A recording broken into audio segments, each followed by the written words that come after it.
Return from whence thou camest, for that is thy place of belonging.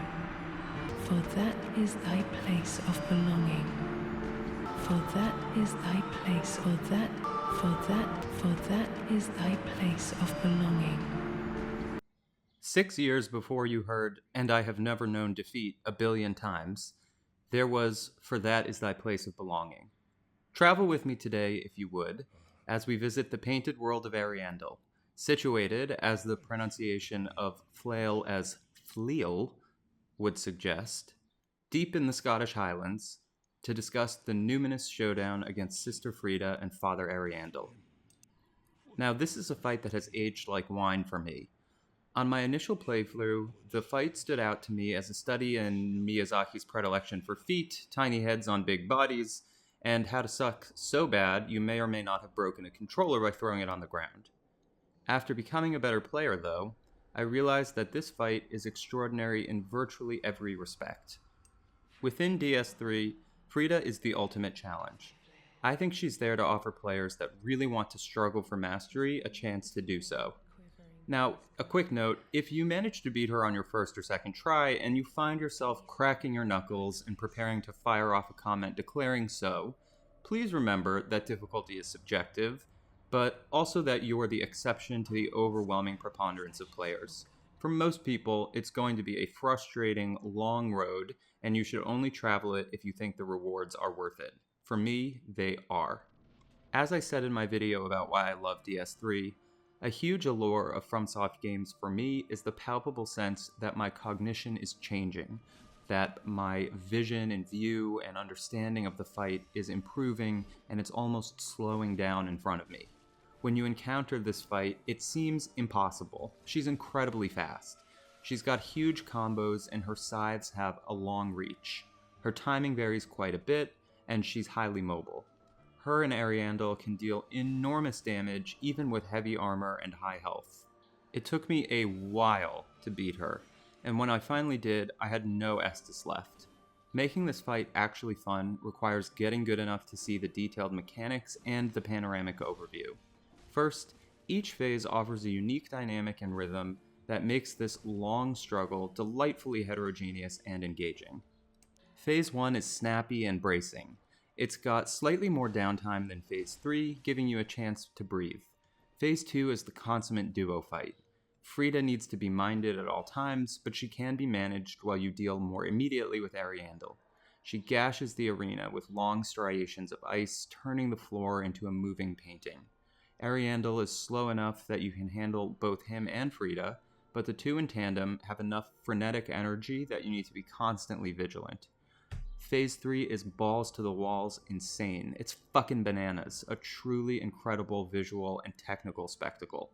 I like to think of this fight as a series of unfolding revelations. The first time you experience Phase 1, the invisibility mechanic is startling. Suddenly she's gone, and you're like, where the fuck is she? And before you finish that thought, she's reappeared and skewered you. After a few times, you notice the poof of ice that vaporizes when she vanishes. You then notice that it can either move straight up or laterally. You notice the lateral clouds are little footsteps, and you realize where to find her. When the cloud goes straight up, she's behind you, and if you turn around fast enough, you can spot her location. With this major threat neutralized, you can focus on combat, which poses its own challenges. The difficulty here is that she can do regularly paced swipes, delayed swipes, and swipes that have extended diameters. If you dodge without directionality, you can't reliably avoid these. But if you notice that dodging towards your left will always put you outside the hitbox of her scythe, then the timing of her swipes becomes irrelevant, and the path to victory is unlocked. Phase 2 is a lesson in positioning and non-dodging evasion. You can't wail on Ariandel haphazardly. If you get too close to Friede, she'll discharge painful melee attacks. If you spam him with total obliviousness, the carpet of ice will nail you. If you roll constantly, you'll run out of stamina. The fight teaches you that you can actually sprint around or strafe a good number of his attacks. But it's Phase 3 where this fight truly shines.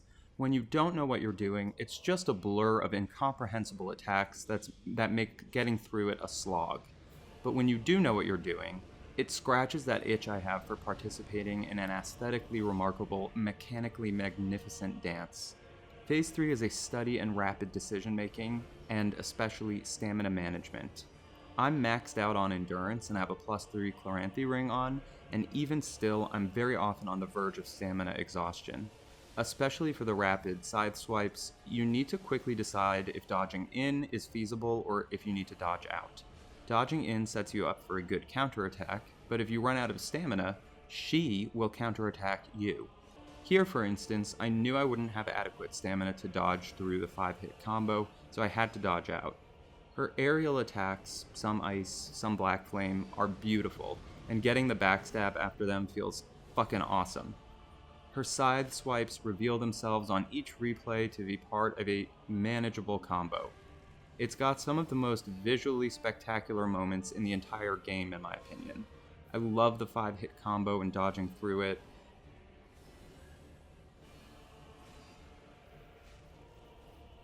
And the glide into her decapitation move. From her Phase 1 hitboxes to her rapid but ultimately readable combos in Phase 3, she's truly the apotheosis of Pontiff Sullivan. The symbolism and motifs of the fight are also brilliant. If a painted world is, in some sense, an inversion, so too are the implications of fire and ice. In the regular world of DS3, fire represents stasis. Relinking the first flame will further preserve a decaying, decrepit world. But in the painted world, fire is cleansing, burning away the moldering shanties and fetid miasmas, a liberatory destruction. The music also slaps hard.